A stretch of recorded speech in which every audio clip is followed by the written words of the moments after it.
अभी चुनाव भी है 2022 में, और उस 22 के विधानसभा की जो चुनाव की तैयारी चल रही है, हम उससे जानेंगे कि क्या रणनीति होगी उत्तर प्रदेश में 2022 में। सर बहुत बहुत धन्यवाद।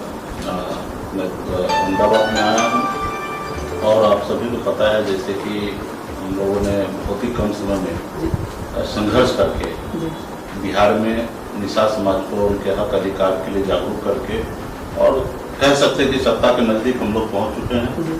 और आज हम लोगों के सहयोग से बिहार में सरकार है, माननीय मुख्यमंत्री श्री नीतीश कुमार जी के नेतृत्व में सरकार है, 4 पार्टी के सहयोग से सरकार है। आज वहाँ पे मछुआरा समुदाय के लिए, निषाद समुदाय के सभी जाति के लिए जितना बेहतर हो सकता है सरकार के लिए हम लोग पॉलिसी बना रहे हैं और कर रहे हैं। उसके आर्थिक उन्नति के लिए जितना काम कर सकते हैं उतना कर रहे हैं। लेकिन इसके अलावा हमारा मुख्य उद्देश्य जो है, हमारी जो लड़ाई है कि निषाद समाज के सभी उपजाति को, दीन दयाल मुनिया मल्लाह सभी को निषाद आरक्षण दिलाएं ऐसे का, क्योंकि इस देश में हमें आरक्षण पहले से मिल रहा है, जैसे बंगाल में हो या दिल्ली में आरक्षण मिल रहा है, लेकिन उत्तर प्रदेश या बिहार या झारखंड में नहीं मिल रहा। तो हमारा मुख्य लड़ाई है कि निषाद समाज को आरक्षण दिलाएं, और इसके लिए हम लोग लड़ाई लड़ते लड़ते हम लोगों ने पॉलिटिकल पार्टी बना के इस मुकाम तक पहुंचा है। और मुझे पूरा एहसास हो चुका है कि जब तक आप किसी से मांगोगे तो भीख के अलावा कुछ नहीं मिलेगा, और किसी को दया आ गया तो आपको आशीर्वाद देगा, उसके अलावा और कुछ नहीं दे सकता है। आपको आपका अधिकार है तो छीनना पड़ेगा, लड़ना पड़ेगा, और वही करके हमने बिहार में तो मजबूत हो गए हैं। अभी हमें दिल्ली पहुंचना है, और हम चाहेंगे कि आने वाले दिल्ली के समय में 2024 में हमारे दिल्ली में सांसद हो और जो हमारे निषाद के लिए आवाज़ उठाएं और निषाद को आरक्षण कराएं।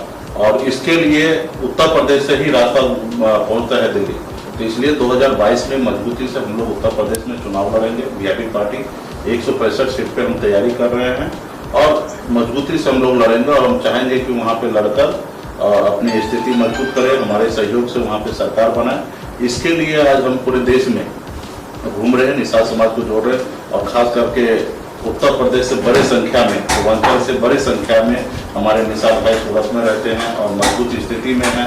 तो बस इन लोगों के पास आने का एक ही मकसद है कि सब जागरूक हो, समाज को जागरूक करें और समाज को सहयोग करें। और निश्चित तौर पे जो लोग शहर में रहते हैं, बड़े बड़े मेट्रो सिटी में रहते हैं, उनका एक अलग विजन होता है। क्योंकि मैं भी 20 साल मुंबई में रहा, और मैं एक अच्छा विजन के साथ बिहार में काम किया, और उसके दम पे मैंने एक अच्छा मुकाम मैंने हासिल किया। तो मुझे पता है कि अगर सूरत में जितने हमारे निषाद समाज से सभी जाति है वो लोग अगर मेहनत करेंगे तो 2022 में उत्तर प्रदेश में निषाद समाज के लिए बहुत अच्छा स्थिति हो जाएगा। जैसा आरक्षण पे क्या कहेंगे? निषाद समाज के आरक्षण को लेकर के ये नेशनल मुद्दे बन गए हैं। देखिए, निषाद समाज के आरक्षण के लिए पिछले 6 साल से हम लोग लड़ाई लड़ रहे हैं, हर किसी के पीछे घूमे, लेकिन इस पे कुछ नहीं होगा। आपका अपना अधिकार है, छीन के लड़के लेना पड़ेगा। मांगने से हमने पहले कहा ना, कुछ नहीं मिलने वाला, भीख मिलता है। और अगर देना रहता तो 75 साल हो गया देश की आजादी का, हमें मिल गया रहता। तो अभी आपको सत्ता पावर में जाकर ही लेना रहेगा। आज देखिए कि 75 साल आजादी के होने के बाद लोगों को लगा कि अपर कास्ट में भी गरीब लोग हैं, उनको सामान्य आरक्षण दिया गया, 10% आरक्षण दिया गया। तो क्योंकि उनकी सरकार है, उनकी विचारधारा है, गरीब लोगों को भी आरक्षण मिला, तो मैं उसमें विरोध नहीं करूंगा कि क्यों दिए। ठीक है, सरकार का पॉलिसी है, सरकार ने निर्णय लिया दिए, लेकिन जिनको पहले से मिला हुआ है, जो पहले से जरूरतमंद है, उनको पहले मिलना चाहिए। और ये हमारा तो अधिकार है। तो इसलिए नहीं मिल रहा है क्योंकि हम जागरूक नहीं है, उस जगह पे नहीं पहुंचे हैं। तो जिस रोज हम दिल्ली पहुंच जाएंगे, जिस रोज हमारे पास 20, 25, 50 की संख्या में सांसद होंगे हमारी पार्टी का, तो उस रोज हमारा भी जो एजेंडा है वो लागू होगा। अभी जिनका सरकार है उनके एजेंडा लागू हो रहे हैं। तो हम लोगों का काम है कि हम लोग लड़ाई लड़े, हमारे आने वाले पीढ़ी के लिए हम लोग मेहनत करें। तो कोई भी चीज के लिए समय लगता है। हमारे देश को आजादी दिलाने के लिए भी बहुत बड़ी समय लगा, बहुत सारे लोगों को बलिदान देना पड़ा। तो आज हम लोग जो लड़ाई लड़ रहे हैं, बिहार से निकल कर उत्तर प्रदेश या गुजरात हो या दिल्ली हो, जहाँ जहाँ हम लोग जा रहे हैं, अपने समाज को जागरूक कर रहे हैं, तो इसका लाभ आने वाले हमारी पीढ़ी को मिलेगा। और सबको अपना स्वार्थ को त्याग करके और समाज हित में राजनीति करें, और जब ऐसा करेंगे तो निश्चित तौर पर आगे बढ़ेगा। और जीतता जागता उदाहरण है कि देश में, खास करके भारत देश में पहला ऐसा राज्य है बिहार, जहाँ पे निषाद समाज अपने दम पर अपने वजूद को कायम किया है। जी। 75 साल में। सर एक अंतिम सवाल आपका, एक सर सबसे बड़ा जो है एक बहुत अच्छा नारा है कि हम जहाँ जाते हैं वहाँ झंडा गाड़ देते हैं। शायद आप हमारे चैनल पे इस बात को आपने बोला। तो उत्तर प्रदेश में गए हैं आप और उत्तर प्रदेश में झंडा गाड़ने का आपने कोशिश किया, लेकिन वहाँ की भारतीय जनता पार्टी ने आपको बहुत तरीके से आपको जो है रास्ते में रुकावट डाला है। लेकिन खास करके वहाँ पे एक निषाद पार्टी है, डॉक्टर संजय निषाद की भी पार्टी है, वो भी जो है कहीं ना कहीं जो है बीजेपी के साथ मिल करके आपको दरकिनार करने की कोशिश कर रहे हैं। तो अगर इस तरह से चलता रहा तो सर किस तरह से समाज का विकास होगा? देखिए, झंडा गाड़ना और गाड़ने के लिए हम लोग निकले और आपको रोका वो उत्तर प्रदेश की सरकार, तो मतलब आपसे डर रहा है, मतलब आप में कुछ तो ताकत है तब ना रोक रहा है। अगर यूं ही ताकत नहीं होता तो आपको नहीं रोकता। तो ये तो मान लीजिए कि आपके लिए अच्छा शुभ संकेत है कि आप में ताकत है, आप लड़ सकते हो, झंडा गाड़ सकते हो, इसलिए सामने वाला रोक रहा है। तो उनका काम है रोकना। बिहार में भी रोक ले रहे थे, लेकिन बिहार में भी हमने झंडा गाड़ा। तो हम आने वाले समय में समाज को जागरूक करके उत्तर प्रदेश में अपनी सरकार बनाएंगे।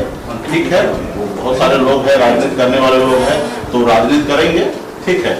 हम डॉक्टर संजय साहब को एक राजनीति करने वाले लोग मानते हैं, एक पार्टी नहीं मानते। वो एक दुकान चला रहे हैं। इसलिए मैं कह रहा हूं कि आप देखिए 2018 में उपचुनाव हुआ तो अपने सुपुत्र को दूसरे पार्टी से चुनाव लड़ाए। 19 में चुनाव हुआ, बीजेपी के सिंबल पे अपने सुपुत्र को चुनाव लड़ाए। तो आपकी पार्टी अगर होगा तो अपने सिंबल पे चुनाव लड़िएगा। जैसे बिहार की पार्टी है, बिहार में अपने सिंबल पे चुनाव लड़ा और अपने सिंबल जीत गए और अपना विधायक बनाए हैं। तो अगर अपनी अगर पार्टी होता तो आप तो अपने सिंबल पे चुनाव लड़ते। आप तो चुनाव के टाइम में सिर्फ आपको आपका परिवार दिखता है। अगर एक टिकट पे भी अगर आप समझौता किए तो उत्तर प्रदेश में निषाद का बेटा ने बहुत खून पसीना बहा के अपनी जान देकर निषाद पार्टी को आगे लेके आया। तो क्या उनका अधिकार नहीं था एक टिकट मिला तो उनको लड़ाने का? आज देख लीजिए, बिहार में हमें 11 सीट मिला था, 11 सीट में 11 लोगों को हमने लड़ाया, हर जाति धर्म को जगह बनाया और 11 में से सिर्फ एक ही सीट पे हम लड़े। बाकी 10 को हमने अपने समाज से लेकर और उत्तर बिहार के अदर समाज में हमने जगह बनाया। तो आप घर की पार्टी तो नहीं होता है। और समाज जो है किसी एक व्यक्ति को आगे बढ़ाने के लिए समाज नहीं है। समाज जो होता है वो समाज के समूह को आगे बढ़ाने के लिए लड़ता है, उनके लिए मेहनत करता है। सिर्फ मुकेश सहनी हो या डॉक्टर संजय निषाद जी हो या लॉटन निषाद जी हो, उनको बढ़ाने के लिए एक आदमी काम नहीं करता। उनका एक ही मकसद होता है कि हम अपने समाज को आगे बढ़ाएं और ये हमारे समाज का अगुवा है, इनको मजबूती देंगे तो हमारा समाज आगे बढ़ेगा। तो जब आपको मजबूती दिया जा रहा है तो अगर आप अपने परिवार में ही अगर उलझ के रह जाएंगे, अपने पास पार्टी रहते हुए दूसरे के पार्टी से अगर चुनाव लड़ेंगे तो फिर तो खत्म। आज पार्टी की अगर बात करें तो निषाद पार्टी उत्तर प्रदेश में पहले से है ना, लेकिन पार्टी कहाँ चला रहा है? वो तो दूसरे के सिंबल पे जब चुनाव लड़ जा रहे हैं तो अपने लोगों को बोलते हैं कि दूसरे पार्टी में मत रहो, अपने घर में रहो। अच्छी बात है, लेकिन खुद के ही परिवार के लोग दूसरे घर पार्टी में चले जाते हैं तो ये तो अच्छा बात नहीं है। इस चुनाव में भी वही करेंगे। तो समाज को भी समझना है कि समाज को समाज के साथ रहना है या जो स्वयं के लिए जी रहा है उसके साथ रहना, ये समाज को सोचने के लिए है। 2022 में मुझे पूरा उम्मीद है कि समाज सही निर्णय लेंगे और उसको उचित निर्णय लेंगे और उत्तर प्रदेश में निषाद समाज के सभी जाति का कह सकते हैं कि आने वाले समय में उनकी जो समस्या है उनको सॉल्व हम लोग करेंगे।